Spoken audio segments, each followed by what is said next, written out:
Assalamualaikum warahmatullahi wabarakatuh. Waalaikumsalam warahmatullahi wabarakatuh.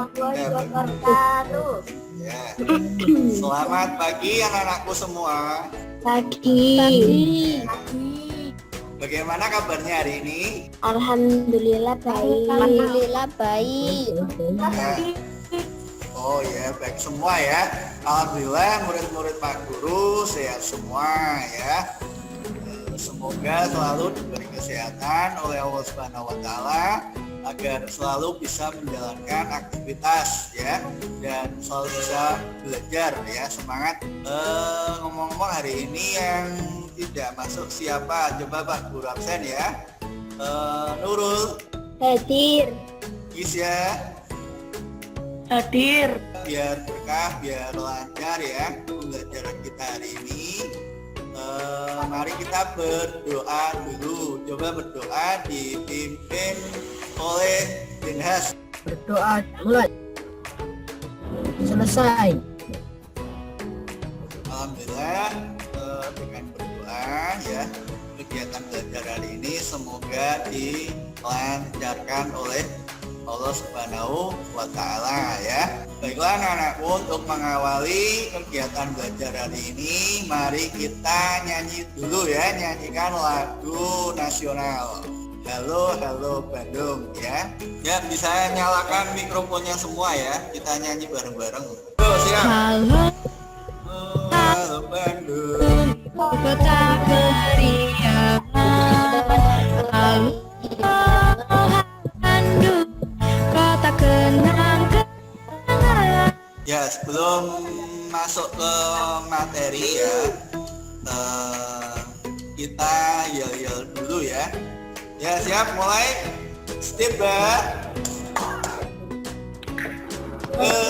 Beriman, Berilmu, berilmu, berbudaya, berprestasi, Stiba, luar biasa. luar biasa. Baik, tepuk tangan. Baiklah, kita mulai ya, masuk pada tema 5, subtema 1, pembelajaran yang ketiga ya. Di sini ada 2 mupel ya. Mupelnya yang pertama itu IPA. IPA nanti tentang sifat-sifat magnet ya. Yang mupel kedua yaitu nanti kita akan mempelajari bahasa Indonesia tentang petunjuk pengisian formulir ya. Nanti akan mengisi formulir dan ada petunjuknya ya. Tujuan pembelajaran kita hari ini yang pertama mengamati video yang ada di PPT ya dan melakukan percobaan ya. Nanti kalian akan bisa menjelaskan tentang sifat-sifat magnet ya.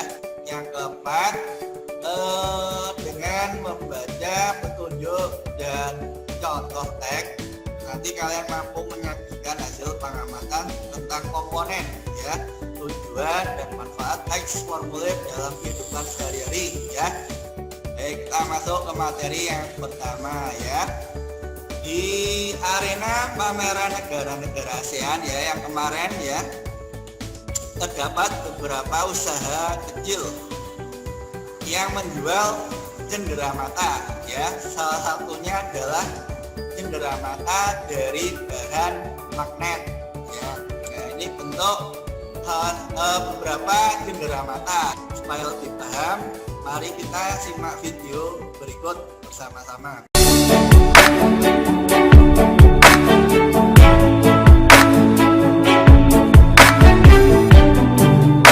Keberadaan magnet mampu menarik semua benda-benda yang ada di sekitarnya. Manusia sering menggunakan magnet dalam kehidupan sehari-hari, misalnya seperti speaker, telepon, televisi, bel rumah, dan sebagainya, di mana alat-alat tersebut memanfaatkan magnet sebagai komponen utama. Magnet adalah benda yang mampu menarik benda-benda tertentu di sekitarnya. Magnet disebut juga dengan besi sembrani. Magnet selalu memiliki 2 kutub, yaitu kutub utara dan kutub selatan.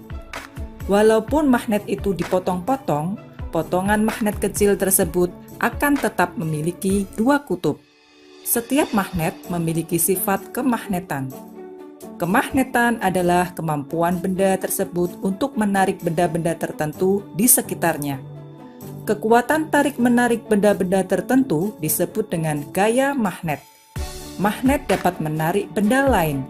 Benda-benda yang ditarik oleh magnet disebut benda magnetis. Benda yang ditarik oleh magnet atau benda magnetis ini terbuat dari logam. Namun, tidak semua logam mempunyai daya tarik yang sama terhadap magnet. Besi dan baja adalah dua contoh materi yang mempunyai daya tarik yang tinggi oleh magnet. Sedangkan benda yang tidak dapat ditarik oleh magnet disebut benda non-magnetis. Benda-benda tidak ditarik oleh magnet atau bersifat tidak magnetis terbuat dari kayu, plastik, dan karet. Kekuatan gaya tarik-menarik magnet tidak sama setiap sisi atau bagiannya. Daerah di sekitar magnet yang masih dipengaruhi oleh gaya magnet disebut medan magnet. Magnet memiliki beberapa sifat. Berikut sifat-sifat magnet. Yang pertama, magnet hanya dapat menarik benda-benda tertentu dalam jangkauannya. Artinya, tidak semua benda dapat ditarik. Yang kedua, gaya magnet dapat menembus benda. Semakin kuat gaya magnet, maka semakin tebal pula benda yang dapat ditembus oleh gaya tersebut. Yang ketiga, magnet mempunyai dua kutub, yaitu kutub utara dan kutub selatan. Yang keempat, gaya magnet paling kuat terletak di kutub-kutub magnet. Dan yang terakhir adalah apabila kutub yang sejenis atau senama didekatkan satu sama lain, maka mereka akan saling tolak-menolak. Namun, apabila kutub yang berbeda didekatkan satu sama lain, maka mereka akan saling tarik-menarik. Berdasarkan kemagnetannya, benda dapat digolongkan menjadi dua, yaitu benda magnetik dan benda non-magnetik. Benda magnetik atau ferromagnetik adalah benda yang dapat ditarik dengan kuat oleh magnet. Benda magnetik yang bukan magnet dapat diolah menjadi magnet. Namun, setiap benda memiliki tingkat kesulitan yang berbeda jika ingin diubah menjadi magnet. Contoh benda ini adalah besi, baja, nikel, dan lain-lain. Yang kedua, benda non-magnetik. Benda non-magnetik ini terbagi lagi menjadi dua kelompok, yaitu yang pertama, paramagnetik. Paramagnetik adalah benda yang dapat ditarik dengan lemah oleh magnet yang kuat. Contohnya aluminium, tembaga, platina, dan lain-lain. Yang kedua, diamagnetik. Diamagnetik adalah benda menolak magnet. Artinya, benda ini tidak dapat ditarik oleh magnet. Contohnya, emas, seng, merkuri, dan lain-lain. Demikian materi sifat-sifat magnet. Semoga bermanfaat. Terima kasih telah belajar bersama kami. Salam semangat belajar. Tadi setelah kalian melihat video tadi ya, magnet itu mempunyai dua kutub, yaitu kutub apa, Nana? Kutub utara dan kutub selatan. Kutub yang sejenis ya, yang senama ya, jika didekatkan akan apa yang terjadi? Saling Akan saling tolak-menolak. Ya, terus akan saling tolak-menolak. Jika kutub yang tidak sejenis akan saling apa yang terjadi? Menarik.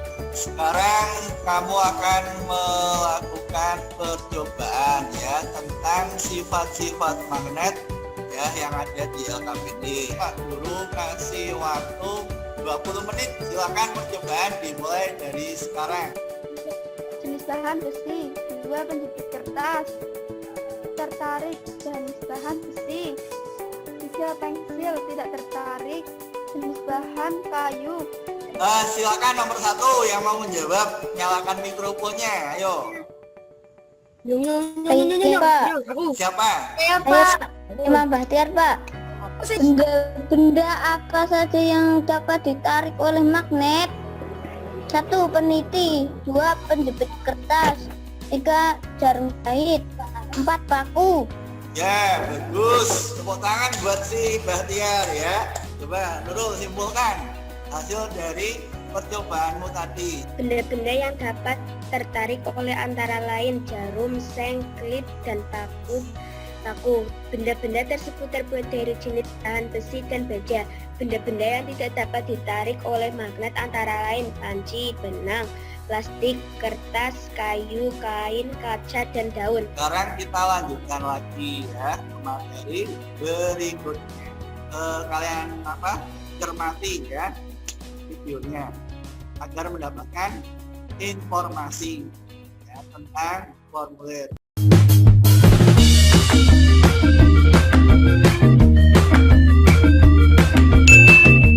Assalamualaikum warahmatullahi wabarakatuh. Halo anak-anak hebat, selamat datang di kelas Bahasa Indonesia. Di video kali ini kita akan belajar tentang formulir.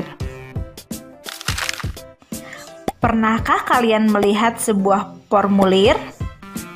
Atau mempunyai pengalaman mengisi formulir? Nah, anak hebat, menurut Kamus Besar Bahasa Indonesia atau KBBI, formulir adalah lembar isian atau surat isian.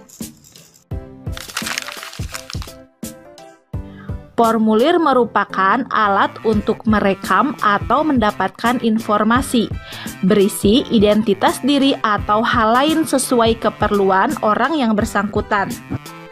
Dalam pengisian formulir hendaknya mengisi dengan data yang sebenarnya. Apa saja sih tujuan dibuatkan formulir? Yang pertama, mempermudah pencatatan data. Kenapa mudah? Karena data yang dikumpulkan yang ada di formulir itu saja. Jadi, orang yang mengisi formulir akan menjawab pertanyaan yang ada di formulir saja. Mudah kan? Yang kedua, mempercepat kegiatan administrasi. Kegiatan pengisian formulir ini bisa dilakukan secara bersama-sama karena setiap orang memiliki formulir yang berbeda. Apalagi di era digital seperti sekarang, formulir bisa dibuatkan secara online, jadi lebih cepat dan lebih mudah kan?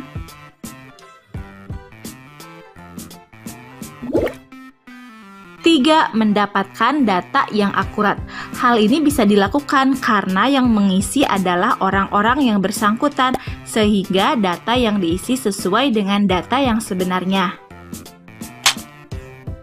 Contoh formulir: formulir pendaftaran, formulir slip bank, wesel pos, daftar riwayat hidup, dan lain-lain. Petunjuk pengisian formulir. Tujuannya, yang pertama, mempermudah pengisi formulir dalam mengisi formulir. 2. Data isian yang diminta sesuai dengan petunjuk. Petunjuk pengisian formulir biasanya terletak di bagian bawah formulir, seperti pada contoh pada gambar, atau dibuat terpisah dari formulirnya.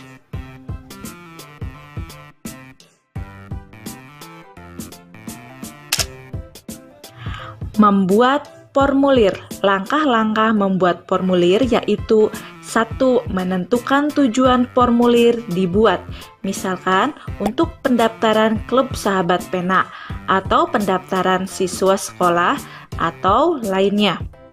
Yang kedua, menentukan data yang ingin dicatat atau direkam. Contoh, nama, tempat tanggal lahir, kebangsaan, dan lain-lain. 3. Membuat petunjuk pengisian. Setelah selesai membuat formulir, jangan lupa dicek ulang ya. Berlatih mengisi formulir. Untuk mengisi formulir, kita harus melihat petunjuk pengisian formulir terlebih dahulu supaya data isian sesuai dengan yang diminta. Petunjuk yang pertama, isilah formulir menggunakan nama lengkap, isi formulir menggunakan huruf besar, tulis alamat rumah secara lengkap dengan mencantumkan kode pos, tulis alamat sekolah secara lengkap dengan menggunakan kode pos, tulis tujuan mengikuti klub, tanda tangan disertai dengan nama lengkap. Nah, setelah membaca petunjuk, kita bisa mengisi formulirnya sesuai dengan petunjuknya. Kita isi ya. Diisi menggunakan huruf besar sesuai petunjuk. Nama lengkap Puji Tresna Rahayu, tempat tanggal lahir Tasikmalaya 10 September 2007. Sesuaikan dengan akte ya. Kebangsaan warga negara Indonesia, jenis kelamin perempuan. Kelas 6, alamat sekarang. Isi nama jalan, RT RW, kelurahan, kecamatan, kota atau kabupaten dan provinsinya. Kemudian kode pos, telepon rumah boleh diisi dengan handphone, sekolah, alamat sekolah seperti alamat rumah diisi sampai provinsi, kemudian telepon sekolah, hobi, tujuan, tanda tangan dan nama jelas. Diingat mengisi formulir harus data yang sebenarnya ya. Sekian video pembelajaran kali ini, semoga bermanfaat. Terima kasih, jangan lupa like, komen, dan subscribe ya. Jadi Pak Guru ingin meminta salah satu dari kalian untuk membacakan hasil isian formulir kalian. Ayo Farah. Klub siswa-siswi negara ASEAN. Nama lengkap Maisara Azhara, tempat tanggal lahir, Batang 31 Mei 2009. Terima kasih Farah ya. Setelah kalian mengisi formulir, jawab pertanyaan berdasarkan teks petunjuk formulir. Pak Guru beri waktu 10 menit. Kita mulai dari sekarang. Oke, waktu habis. Sekarang kita bahas bareng-bareng. Nomor 4, silahkan. Siapa nomor 4? Ya Pak. Ya, Tika, ayo. Apa yang terjadi jika alamat tidak lengkap? Alamat akan sulit ditemukan sehingga bisa membuat orang yang mencari alamat tersebut nyasar. Ya, bagus. Betul ya. Baik, tadi kalian sudah memaparkan jawaban kalian semua ya. Kesimpulan pembelajaran kita hari ini tentang magnet apa? Siapa yang ingin menyimpulkan? Oh ya, Tika, yo, silakan simpulkan. Kesimpulan pembelajaran hari ini, sifat-sifat magnet memiliki beberapa sifat antara lain. 1. Memiliki gaya tarik. 6. Magnet dapat menarik benda-benda tertentu. Tujuan dari teks petunjuk pada formulir yaitu 1. Memudahkan pengisian formulir dalam mengisi formulir. 2. Selain itu agar tidak terjadi kesalahan dalam pengisian formulir. Itu kesimpulan pembelajaran kita hari ini. Bagaimana pembelajaran kita hari ini? Apakah menyenangkan? Senang atau tidak? Sangat menyenangkan. Ya, senang sekali ya. Nanti ada tugas evaluasi di Google Form ya, seperti kemarin. Linknya Pak Guru kirim di grup WA. Pesan Pak Guru, jangan lupa selalu jaga kesehatan dan cuci tangan. Sebelum kita tutup ya, kita nyanyi lagu Suwe Ora Jamu dulu. Suwe ora ketemu, beremu pisan atine gelap. Kan dibikin doa. Doa dimulai. Berdoa selesai. Pak Guru tutup. Wassalamualaikum warahmatullahi wabarakatuh.